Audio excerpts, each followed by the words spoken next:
Welcome back to the Nissim show. We're here with my roommate, Nathaniel. Thanks so much for joining us today. Thank you.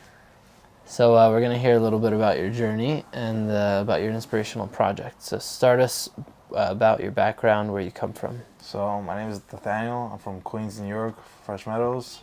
I wasn't very religious back then. I started becoming religious 2 years ago, Baruch Hashem, a year ago I would say. I started going to a program called Abayev, and then inspired me, and then they put me to yeshiva at Aish in January. And then Baruch Hashem, I went to Or Sameach with my best roommate right here. One of the best roommates. Like he was the one that pushed me to stay here. And for a whole year, everything changed in my life, like religiously, how I grow. So I started putting on tefillin every day now, like, and posting on Instagram saying "Stay strapped," meaning God, tefillin is like a gun, no matter what. Like you're connected to Hashem. Just like Hashem is connected to you no matter what. And then slowly by slowly, I started doing my tzitzit, kippah. And then I started doing shiurs, lectures. I started hosting lectures and shiurs. Started 15 people in the beginning. Nice. And Baruch Hashem now it's 120, 130 people in our group chat. Wow. So Baruch Hashem, we're inspiring, growing more. The kiru move. But it's very amazing. It's like my parents, I'll tell you a story about myself. My parents couldn't have kids for 4 years. They went to a special rabbi in Israel named Rabbi Moshe Ben Tov, and the rabbi's like, something's wrong with your mezuzah, one letter is missing. And then 9 months later, poof, they made me. It was like one of the, and this rabbi told me this kid's gonna be he's gonna be like a Talmid Chacham, and I'm trying to become a better Jew every day, Baruch Hashem. But yeah, and I have a lot of crazy stories that inspirational. It's amazing what I have been through in this journey. Should I continue with my story? Yeah. If you have stories that come to your mind, it'd be nice to share. Okay, one story. This is the most inspiring story. This was during the pandemic. My grandfather just had COVID, and he got intubated, and he's diabetic, and they thought that he was not gonna make it. Doctor said he has 1% chance of living, and I realized I thought I lost hope. I'm not gonna lie. When the doctor says something like that, it's really scary. And I wasn't really myself. So I started davening to Hashem every day. I was praying to Hillel every hour, we made a Tehillim chat with my family, and we made each page of which chapter was to read.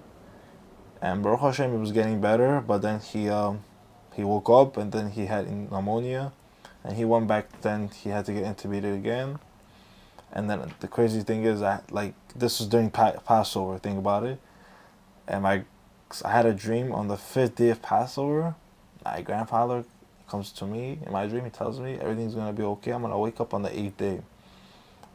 No joke. Next thing you know, the last day of Passover ends. We get a call from the hospital that he woke up.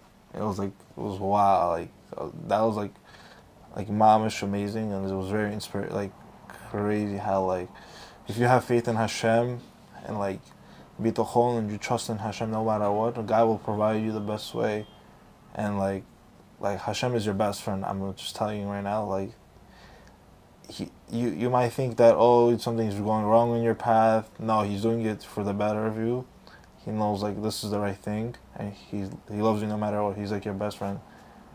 So yeah, Nissim, any other questions you want to tell me? I just want to use this opportunity to thank our sponsors, the Bitachon Hotline, Ignite Your Emunah.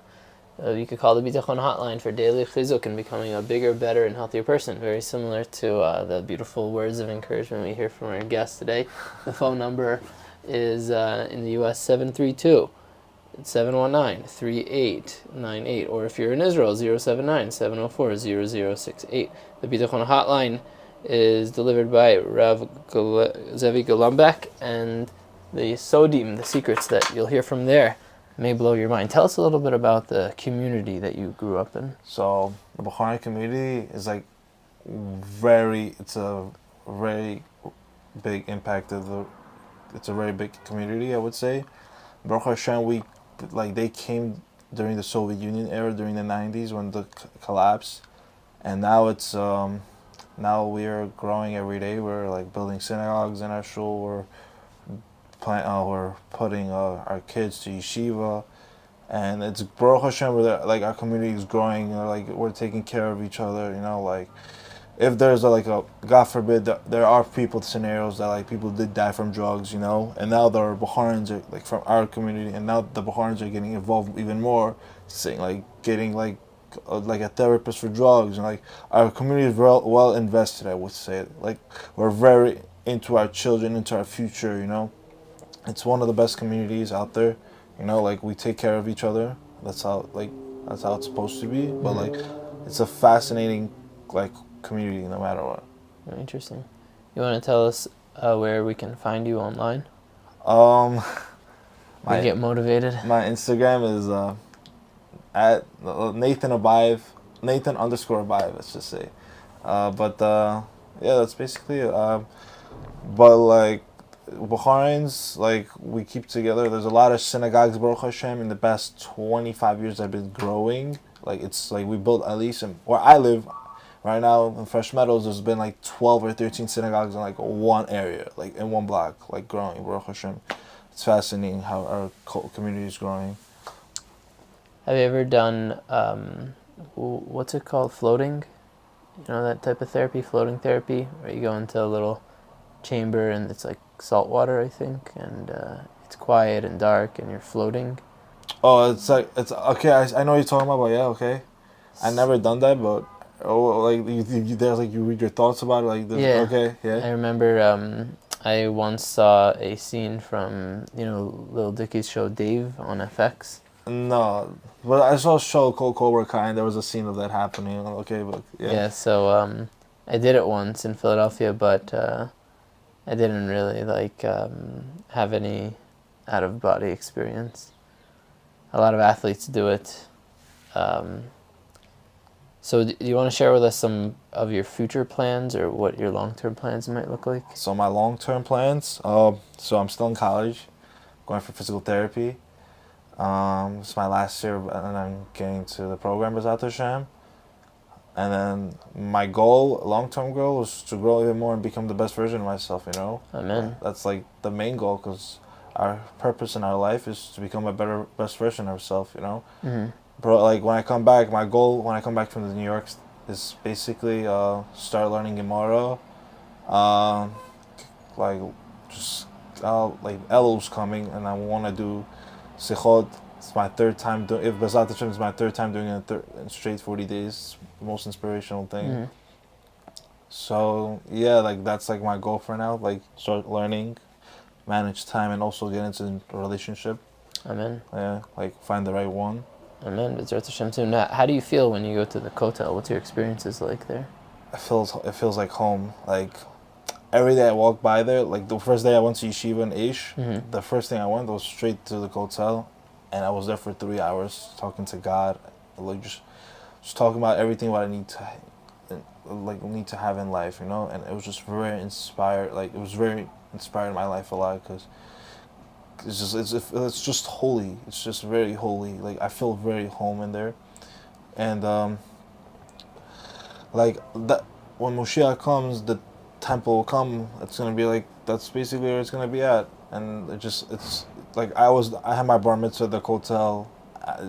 It changed my life. Like I loved Israel ever since I came to that Kotel.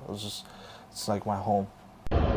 Today I'm at the Western Wall, Kotel, where it's a very sad holiday, Tisha B'Av, where the destruction of the two temples. The first temple is that the reason why it was destroyed was that we did Avodah Zarah, meaning we idol worship. The second temple that was destroyed is because that we didn't love each other. And you can see that every Jew, every different person in a different country are here at the Kotel praying to bring Moshiach. B'ezrat Hashem will bring Moshiach today, hopefully B'ezrat Hashem. And the most important lesson is the love to every Jew, and you just gotta love him and appreciate what you have in life. Hashem made us together and become active united. Thank you. And could you see yourself ever settling in Israel, or New York is your... Yes, just find like Israel is like, I'm gonna be honest with you. New York is just working, but there's no good time in having a good time in life. But Israel is basically hard work, but you have a life there. You know what I mean? You're gonna have a good life. It's very hard working here, but the life is great. But I rather come here when I'm set, like when I don't need to worry about I don't need to worry about anything. Like I have the money and I'm just like having a good time in Israel. We were speaking a little bit about how we define security. Like, how much money would it take for you to feel secure? And everybody has different... Listen, it depends on how many children I have, you know, like what expenses I have, you know, like where do I want to live, you know. It's just like, for now I really don't know. It's very hard, but like I would want to live in Israel. That's like our home. That's where we come from. But you merit to do so. Yeah. Soon.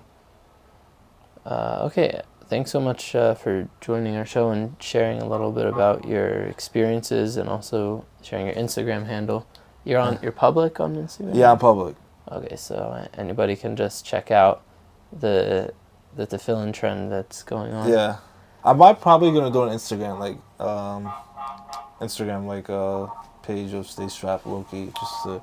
Just thought about that. Maybe that, or like we have a WhatsApp chat. Like when one of my friends, we meet it, and like we're all can invite anyone if anyone wants to let me know.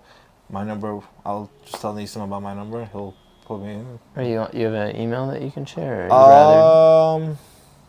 I honestly Instagram would be better, just to hit me up and I'll just add them in the chat. Okay. You want to spell your last name? Just so Nathan is NATHAN _ last name is ABAYEV. Okay, cool. Yeah. All right. Thanks everybody for watching, and we hope you were roommate. inspired. It's a pleasure. Until next time. Next time. Wishing you a successful transition back. So Yeah, your flight yeah. is in a few days. No. Next week. August 10th, bro. Zman is like... Oh, that's what you said. I'm just like, I'm not going to be here because what am I going to do for Zman? But like, honestly, I'm going to tell you one thing. I feel like yeshiva changed my life personally in growth. And one day I would want to take my children to yeshiva to grow even more.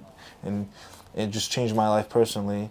And there's a lot of kids like Or Sameach or Eish that didn't even know what God was, and now they're all Talmid Chacham and different people. So I would recommend recommend your kids to go to yeshiva, because it personally changed my life, and personally changed other people's life. You know, they became a better person.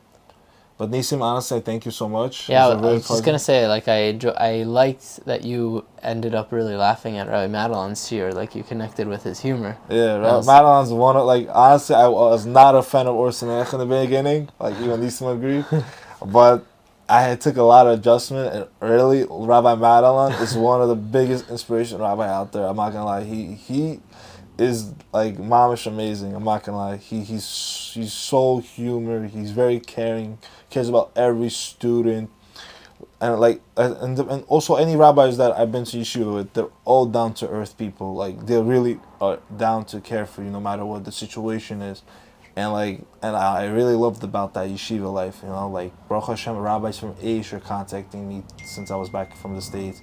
Now, when I'm going back to the States, I hope Rabbi Madeline and other rabbis will hit me up. Yeah. But like, yeah, it's like all these rabbis really care for you, and it's like it's not like those money guys. No, they really want the best for you, no matter what. Right, and he could vouch. The Jerusalem food is good. He knows all the best places to hit up now. Oh my God, food here is so good. I'm not gonna lie. Like I had so many good places here, especially the shawarma, the falafel, and all the good food. Yeah. All right. Thanks again. Kol Tuv. Thanks for watching. Bye.